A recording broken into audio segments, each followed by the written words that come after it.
Good morning. हाँ हाँ, good morning good morning. Okay, तो क्लास को स्टार्ट करते हैं, ठीक है। Good morning class.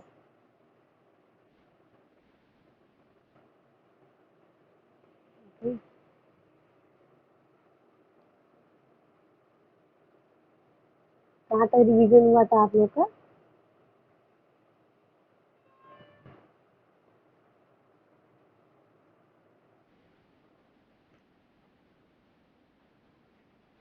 हाँ, ये मैंने बता दिया था। मैंने ये भी कहा था कि एनसीईआरटी की बुक से आप लोग पढ़िएगा।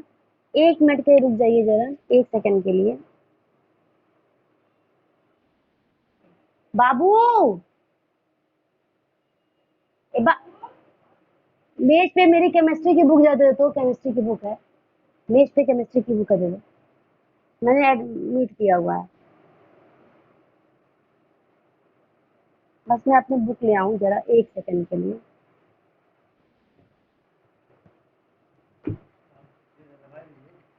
Yes, 30 minute. चलिए स्टार्ट करते हैं। और आप लोग रिवीजन किए थे कि नहीं अपने अपने घर पे? अच्छा, आज मुझे रिडॉक्स रिएक्शन पढ़ाना था ना। आज रिडॉक्स का रिवीजन है, ठीक है। डिस्प्लेसमेंट हो गया था, डी डबल डिकम्पोजिशन हो गया था। पहले आप लोगों को हम डबल डिकम्पोजिशन पढ़ाते हैं। डबल डिकम्पोजिशन क्या होता है, देखिए।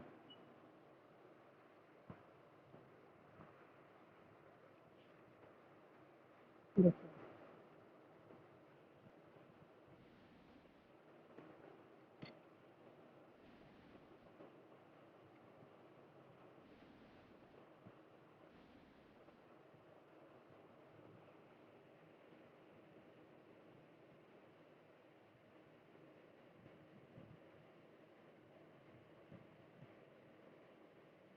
देखिए, डबल डिकम्पोजिशन नहीं होता है, डबल डिस्प्लेसमेंट होता है।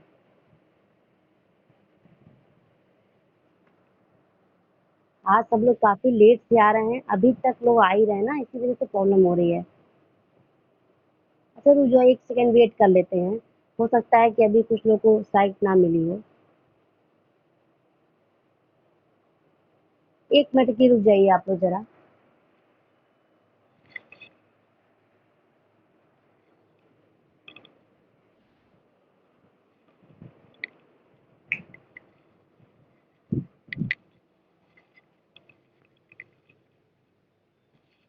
अब शायद सब लोग आ चुके हैं। अब स्टार्ट करते हैं, अब कोई नहीं आएगा। डबल डिकम्पोजिशन नाम नहीं है उसका, डबल डिस्प्लेसमेंट नाम है, ठीक है। डबल डिस्प्लेसमेंट में क्या होता है, जैसे डिस्प्लेसमेंट में कोई भी एक एलिमेंट दूसरे को रिप्लेस कर देता है। फॉर एग्जाम्पल, जैसे मैंने ले लिया कॉपर ऑक्साइड, ठीक है, कॉपर ऑक्साइड ले लिया और प्लस मैग्नीशियम, ठीक। और जब डिस्प्लेसमेंट की बात आएगी तो मैग्नीशियम क्या करेगा, कॉपर की जगह को चेंज कर देगा। जैसे कॉपर जो है, इसमें दो एलिमेंट है, एक है आपका कॉपर और एक है आपका ऑक्साइड।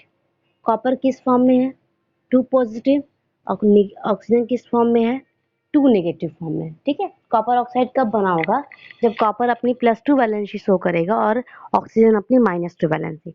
कैसे शो करेगा, हर बार कहते हैं क्रिस क्रॉस मेथड अप्लाई कर लीजिए, ठीक है। उसी हिसाब से आपका कॉपर ऑक्साइड का फॉर्मूला हो जाएगा। जब आप रिएक्टिविटी सीरीज पढ़ेंगे तो उस रिएक्टिविटी सीरीज में जो आपका मैग्नीशियम है वो कॉपर से ऊपर आता है, ठीक है। सीरीज को एक बार देख लीजिएगा, तो जो आपका मैग्नीशियम है वो कॉपर से काफी ऊपर आता है। तो मैग्नीशियम क्या करेगा, सीरीज में ये रहता है ना कि ऊपर वाले एलिमेंट जो भी होते हैं वो मोस्ट रिएक्टिव होते हैं, तो अपने से नीचे वाले सारे एलिमेंट्स को वो डिस्प्लेस कर सकते हैं। तो मैग्नीशियम हाइड्रोजन से भी ऊपर है, तो मैग्नीशियम क्या कर सकता है, कॉपर को आसानी से रिप्लेस कर देगा। तो जब कॉपर और ऑक्साइड इस तरह से होंगे तो मैग्नीशियम क्या करेगा, इसकी प्लेस को चेंज कर देगा। क्योंकि मैग्नीशियम क्या है, मैग्नीशियम की जो वैलेंसी होती है वो भी कितनी होती है, 2+ होती है, ठीक है ना। मैग्नीशियम की वैलेंसी कितनी होती है, 2+ होती है। तो ये आपका ऑक्सीजन के 2 माइनस के साथ मिलकर के क्या बना देगा, MgO बना देगा, मैग्नीशियम ऑक्साइड। और कॉपर क्या हो जाएगा, अलग हो जाएगा। तो इसको सिंगल डिस्प्लेसमेंट इसलिए कहा गया क्योंकि एक सिंगल एलिमेंट, ठीक है ना, एक सिंगल एलिमेंट इस एलिमेंट को क्या कर रहा है, डिस्प्लेस कर दे रहा है। लेकिन डबल डिस्प्लेसमेंट में क्या होता है, यही चीजें डबल टाइम होती है। जैसे मान लो आपने कोई एग्जांपल ले लिया, AgNO3, क्या नाम है इसका, सिल्वर नाइट्रेट, ठीक है, और नाइट्रेट की वैलेंसी -1 होती है, और सिल्वर की ये जब ब्रेक करेगा ना तो ऐसे बनेगा, Ag पे 1 पॉजिटिव और NO3 पे 1 नेगेटिव, ठीक है, ये इस तरह से बनेगा।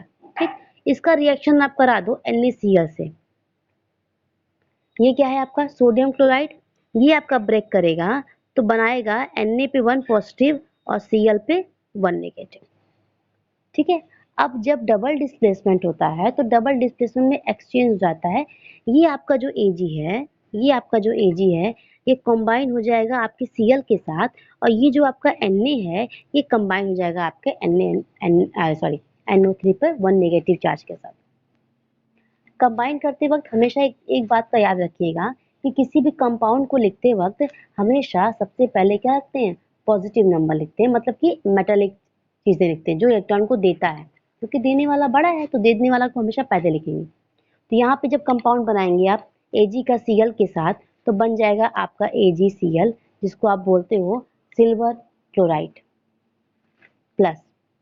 दूसरा आपका बन जाएगा NaNO3, यहाँ पे वैलेंसी का कोई चक्कर ही नहीं है, क्योंकि आप ध्यान से देखो सबकी वैलेंसी +1 -1, सब +1 -1, मतलब एक दे रहा है दूसरा ले रहा है, तो यहाँ पे कुछ भी एडजस्टमेंट करने की जरूरत आपको नहीं पड़ेगी, ठीक है। तो ये आपका हो गया AgNO3 plus NaCl, AgCl plus NaNO3। ये रिएक्शन इतना इंपॉर्टेंट है क्योंकि अभी मैंने एनसीईआरटी के क्वेश्चंस में देखा है कि एक क्वेश्चन पूछा है कि एक ऐसा रिएक्शन दीजिए जिसमें प्रेसिपिटेशन, जैसे मैंने आपको प्रेसिपिटेशन रिएक्शन नहीं पढ़ाया है, ठीक है, तो बेटा प्रेसिपिटेशन रिएक्शन कोई अलग से पढ़ाने वाली चीज नहीं है। जैसे आप कोई भी रिएक्शन याद करो, कुछ रिएक्शंस ऐसे याद कर लेना जिसमें रिएक्शन होने के बाद कुछ रेसिड्यू बचता है, कुछ प्रेसिपिटेशन बचता है। आपने ध्यान दिया होगा कि जब भी कोई रिएक्शन लिखा रहता है तो नीचे लिखा रहता है वाइट पीपीटी, ठीक है ना, व्हाइट पीपीटी लिखा होता है, यही होता है व्हाइट प्रेसिपिटेट। तो एक सिंपल का क्वेश्चन पूछा है कि what is precipitation reaction and give the example.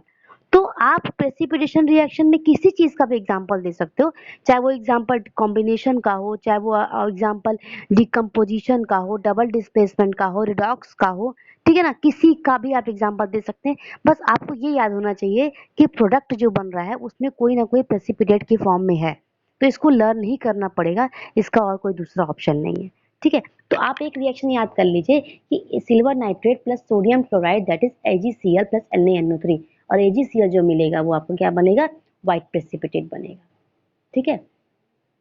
तो अब देखो डबल डिस्प्लेसमेंट क्यों कहा हमने, क्योंकि यहाँ पे दो आयनिक फॉर्म है, यहाँ पे दो आयनिक फॉर्म है, इन दोनों की पोजीशन, इन चारों की पोजीशन आपस में क्या हो गई है, बस चेंज हो गई है, इसलिए क्या है, डबल डिस्प्लेसमेंट है, ठीक है। और आप लोग कई एग्जाम्पल याद कर सकते हो, जैसे मैंने एक एग्जाम्पल हमेशा आता है, कंप्लीट करने को भी आता है, और कभी कभी मैक्सिमम बच्चे इसको याद भी करते हैं, BaCl2 बेरियम क्लोराइड, ठीक है, और plus sodium sulphate Na2SO4। Barium chloride को आप ब्रेक करेंगे तो Ba पे 2 पॉजिटिव और क्लोरीन पे 1 नेगेटिव, देखो आ गया ना गड़बड़,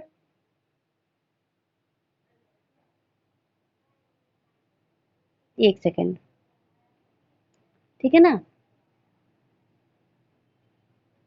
जब आप वो इसको ब्रेक करेंगे तो Ba पे 2 पॉजिटिव और Cl पे 1 नेगेटिव।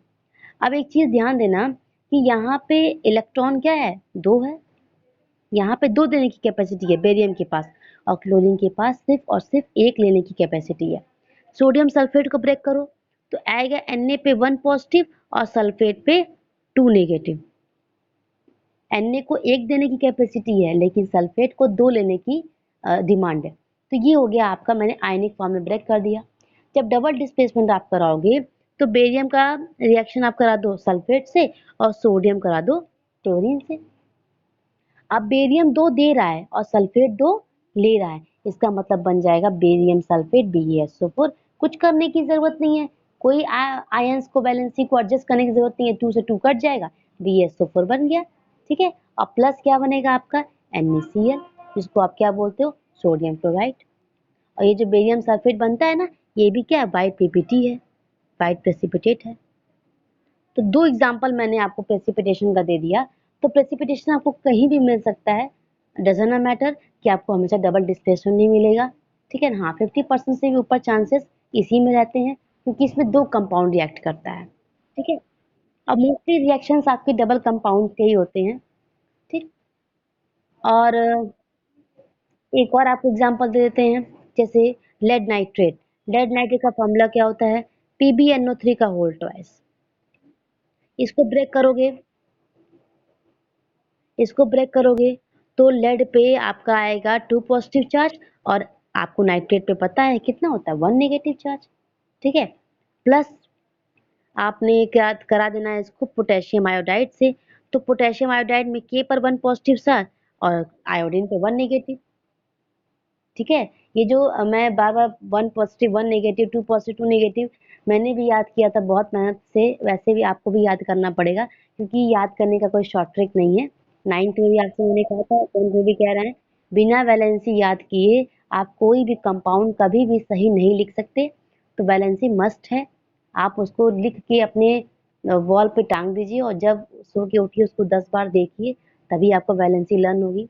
और बिना वैलेंसी लर्न किए अभी तो आपको लग रहा होगा ना, अरे मुझे याद है मुझे याद है, जब एग्जामिनेशन हॉल में बैठोगे ना तो ऐसा भूलेगा जैसे लगेगा कि साल भर कुछ पढ़ाई ही नहीं किए थे।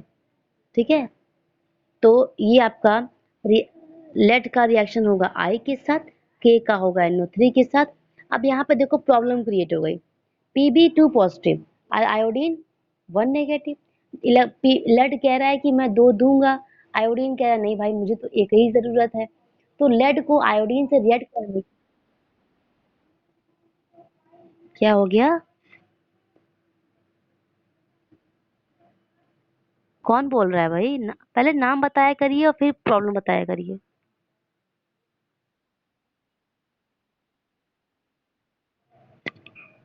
मेरे मोबाइल में तो एकदम क्लियर है, देखो कैमरा साफ कर दो। कौन सी मोबाइल है?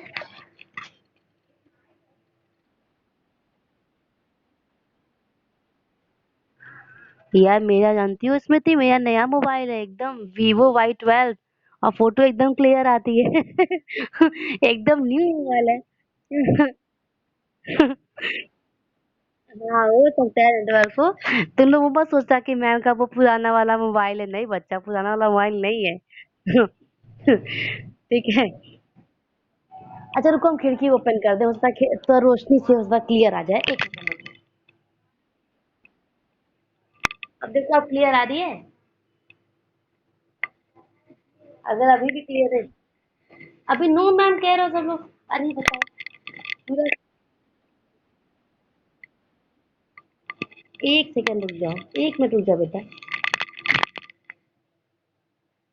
अब बताओ, अभी भी नहीं क्लियर है? हाँ ठीक है ना, तो ये आपका जो है रिएक्शन होगा लेड का आयोडीन के साथ। तो लेड कहेगा कि भाई चलो मैं तो दो दूंगा, आयोडीन कहेगा नहीं मुझे तो एक की जरूरत है।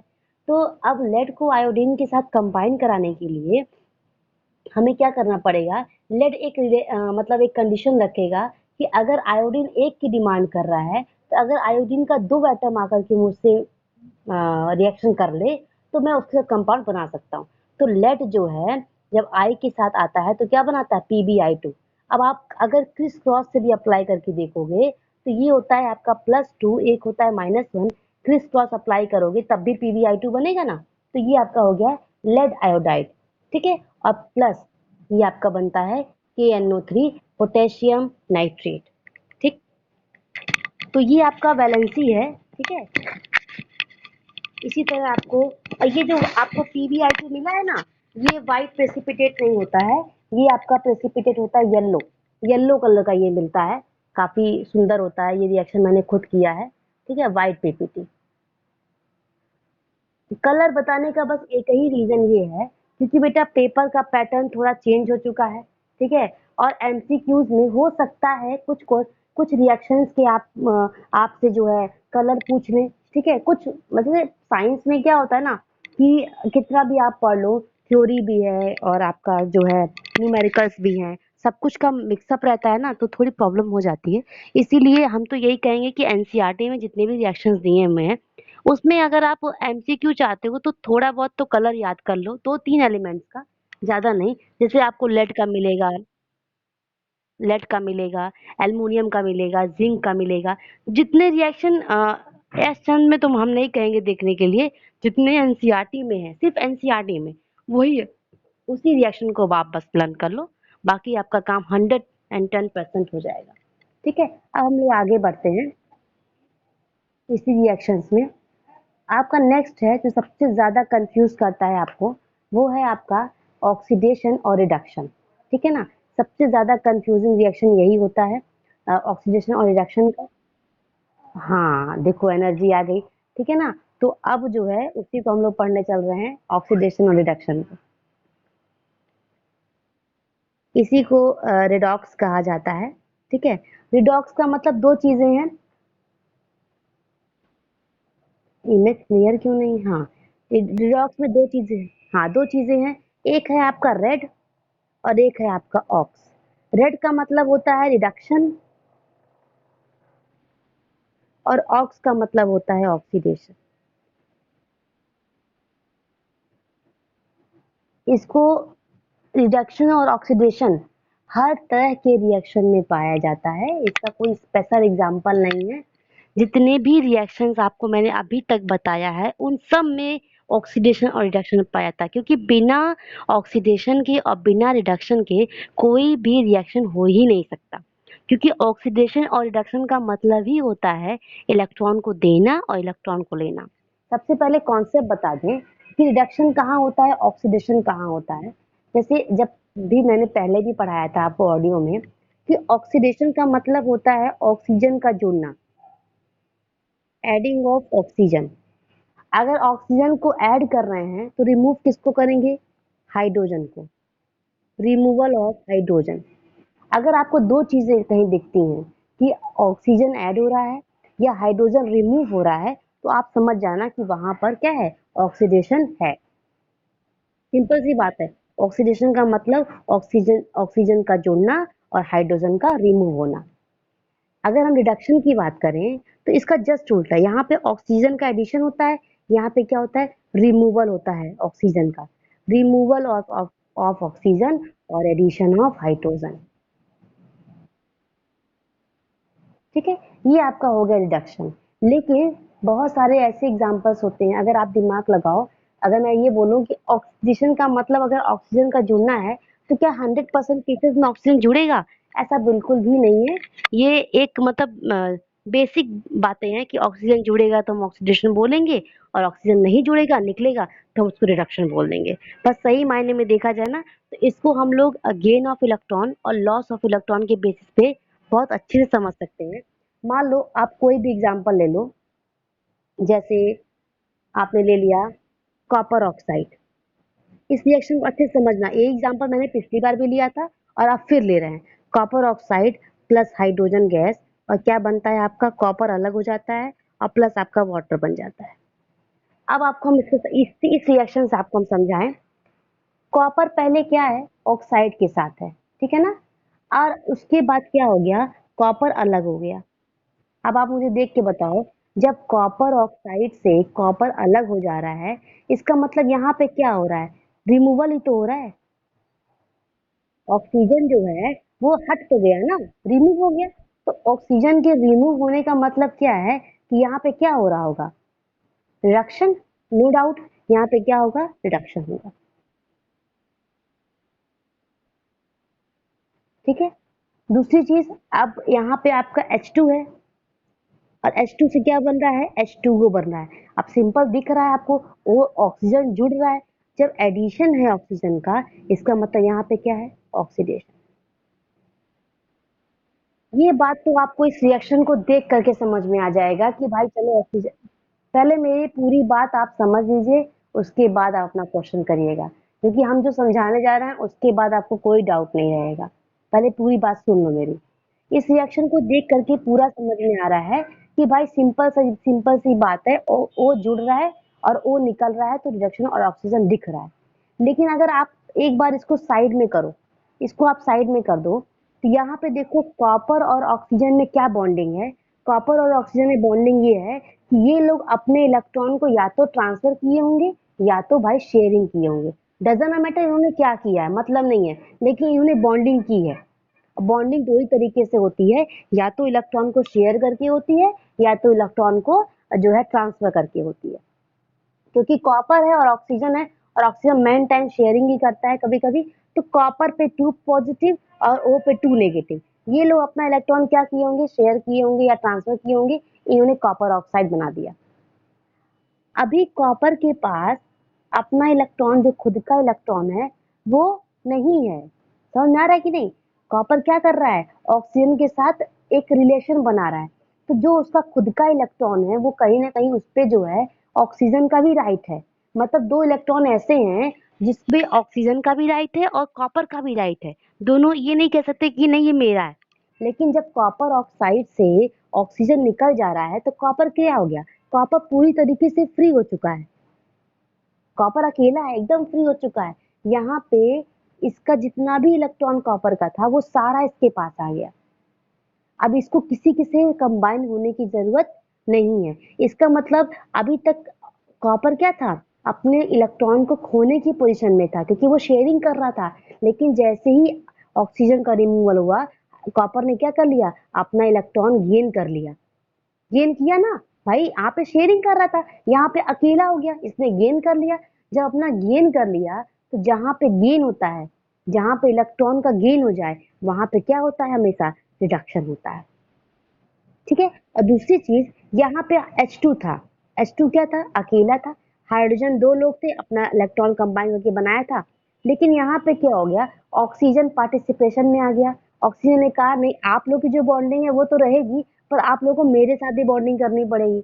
अब अभी तक हाइड्रोजन अकेला था, अपने ही क्या कहते हैं कंपाउंड रेगुलेशन कर रहा था। लेकिन बाद में क्या हुआ, ऑक्सीजन जुड़ गया। तो ऑक्सीजन के जुड़ने से हाइड्रोजन क्या हुआ, हाइड्रोजन के इलेक्ट्रॉन का क्या हो गया, लॉस हो गया, लॉस ऑफ इलेक्ट्रॉन। लॉस और गेन का मतलब ये नहीं है कि इलेक्ट्रॉन खो दिया या पा गया।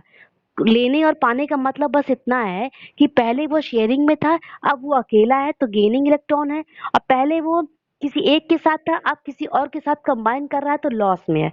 मतलब पार्टिसिपेशन क्या है उसका, बढ़ रहा है। तो जब लॉस ऑफ इलेक्ट्रॉन होगा तो वहां पे हम क्या बोलेंगे, ऑक्सीडेशन हो रहा है। और जहां पे गेन ऑफ इलेक्ट्रॉन होगा, वहां पे हम क्या बोलेंगे, रिडक्शन हो रहा है। केवल ऑक्सीजन के बेसिस पे, केवल हाइड्रोजन के बेसिस पे कभी हम ये नहीं कह सकते कि यहाँ पे ऑक्सीडेशन है या यहाँ पे रिडक्शन है। हमेशा और हमेशा अगर इलेक्ट्रॉन को देखोगे ना, इलेक्ट्रॉन को देख के तरीका मतलब लगाओगे कि इलेक्ट्रॉन का गेन है कि लॉस है, तो कभी भी गलत नहीं होगा कि कहाँ पे ऑक्सीडेशन हो रहा है और कहाँ पे रिडक्शन हो रहा है। इतनी बात समझ में आई कि नहीं? मैम आवाज क्लियर नहीं आ रहा है। आज ऐसा मत करिए आप लोग, आवाज आज बहुत इंपॉर्टेंट टॉपिक है। अगर आवाज नहीं क्लियर आ रहा है तो थोड़ा सा मतलब सुनने की कोशिश करिए। अब पता नहीं क्यों क्लियर नहीं आ रहा है, जबकि नेटवर्क भी है पूरा। ठीक है, तो इतनी बात समझ में आई कि नहीं?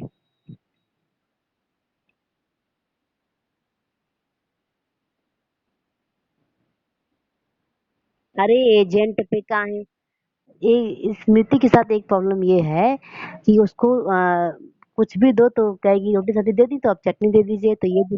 पहले मेरी बात, अच्छा जितना मैंने बताया पहले तुम उतना समझो, ए तुम एजेंट क्यों पहुंच गई? अभी तक मैंने एजेंट बताया भी नहीं, अभी तो एजेंट बताने जा रहे हैं ना। पहले इतना बताओ ना, इतना समझ में आया कि नहीं? नहीं समझ में आया तो बच्चा, अगर ऐसी बात है तो मेरी डॉग्स पढ़ाने का कोई मतलब ही नहीं है। क्योंकि इतना इम्पोर्टेंट टॉपिक है और इसको अगर हम इस तरह से करेंगे तो दिक्कत हो जाएगी। और पता नहीं क्यों आवाज क्लियर नहीं आ रही जबकि हम इतना क्लियर बोल रहे हैं। अच्छा हमको लग रहा है ना, हमको लग रहा है नेट। हाँ।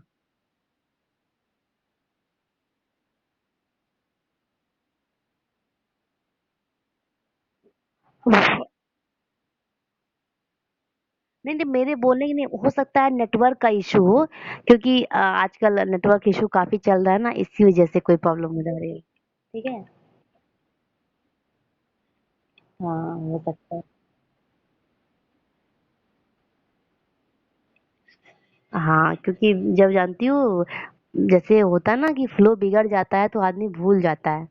तो फ्लो तुम बिगाड़ दोगी तो गड़बड़ हो जाएगा, नहीं तो एक तो वैसे ही ऑनलाइन क्लास है। ठीक है। तो चलो कोई बात नहीं, अभी इसके आगे हम नहीं बढ़ेंगे, हम जितना बोले हम फिर से एक बार बोल दे रहे हैं कि रिडॉक्स रिएक्शन में दो चीजें होती हैं, एक रिडक्शन है और एक ऑक्सीडेशन है।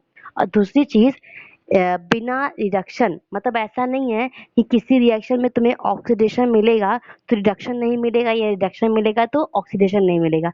दोनों चीजें एक साथ होती हैं, क्योंकि कोई ना कोई अगर ऑक्सीडाइज्ड होगा तो बिना किसी को रिड्यूस करके वो ऑक्सीडेशन नहीं कर सकता। दूसरी चीज, ऑक्सीडेशन पहचानने का तरीका तीन तरह का होता है। पहला ये है कि या तो ऑक्सीजन जुड़ेगा तब ऑक्सीडेशन है, या फिर हाइड्रोजन निकलेगा तो ऑक्सीडेशन है। ठीक है। या तीसरा, कि अगर इलेक्ट्रॉन का लॉस होगा तो ऑक्सीडेशन है। सिंपल सी बात है। कोई चीज जुड़ेगी तो इलेक्ट्रॉन क्या करेगा, उसको पार्टिसिपेशन अपना बढ़ाना पड़ेगा। तो वहां पे क्या होगा, इलेक्ट्रॉन का लॉस होगा, तो वहां पे हम बोलेंगे ऑक्सीडेशन है। दूसरा है आपका रिडक्शन। आपका ऑक्सीजन यहाँ पे रिमूव होगा, और ऑक्सीजन रिमूव होगा, हाइड्रोजन का एडिशन होगा, और दूसरी चीज, इलेक्ट्रॉन का गेन करेगा, क्योंकि यहाँ पे पार्टिसिपेशन क्या होता है, कम हो जाता है। इलेक्ट्रॉन पहले कंपाउंड फॉर्म में होता है और दोबारा जो है अकेला बन जाता है। इसी वजह से यहाँ कहते हैं कि इलेक्ट्रॉन का गेन हो रहा है। तो जब गेन ऑफ इलेक्ट्रॉन होगा तो वो क्या होगा, हमेशा रिडक्शन रिडक्शन के फॉर्म में होगा। एक सिंपल सी बात अपने दिमाग में सोचो कि कोई भी कंपाउंड आपका है, और कोई भी अगर आपका एलिमेंट है, तो उस इलेक्ट्रॉन ज्यादा किसके पास है, जो आपका एटॉमिक फॉर्म में है ना, वही एक ऐसा एलिमेंट है, वही एक ऐसा एटम है जो अकेला है, किसी से कंबाइन नहीं किया हुआ है। तो जो अकेला है, किसी से कंबाइन नहीं कर रहा है, इसका मतलब रेड्यूस्ड हुआ होगा तभी ना, क्योंकि कंबाइन किया होता तो कोई ना कोई एलिमेंट जुड़ा होता, और जब एलिमेंट जुड़ता तो वो ऑक्सीडेशन होता। ठीक है। तो जुड़ना ऑक्सीडेशन है और निकलना क्या है, आपका रिएक्शन है। एजेंट अभी नहीं बताएंगे, पहले इतना समझ लीजिए। ठीक है। इसको एक बार आप रीड करिएगा, फिर से एक जब कल स्टार्ट करेंगे तो फिर से हम रिडॉक्स से ही स्टार्ट करेंगे। एक बार रिडॉक्स पढ़ा करके तब आपको एजेंट के बारे में बताएंगे। ठीक है। अब की बार नेक्स्ट कल एक ऐसा एग्जाम्पल लेंगे जिसमें ऑक्सीजन भी नहीं होगा, हाइड्रोजन भी नहीं होगा। उससे आपको समझ में आ जाएगा कि बिना हाइड्रोजन बिना ऑक्सीजन के किस तरह से ऑक्सीडेशन और रिडक्शन वर्क करता है। ठीक है। तो इतना पहले रिवीजन करो, बाकी का कल बताएंगे। ठीक है क्लास। ओके। ओके। हाँ, फोटो जरूर हम भेजेंगे, आप चिंता मत करिए। ये वीडियो ये वीडियो पूरा रिकॉर्ड हुआ है, ये वीडियो मतलब जो रिकॉर्डेड है, जो लोग नहीं पढ़ पा रहे हैं, ठीक है ना, इसी तरह रिकॉर्ड किया है मैंने। और ये आप लोग के यूट्यूब पे पड़ जाएगा, आप लोग वहां से दोबारा से भी सुन सकते हैं। हाँ ठीक है बेटा, good day. Okay bye. Good good.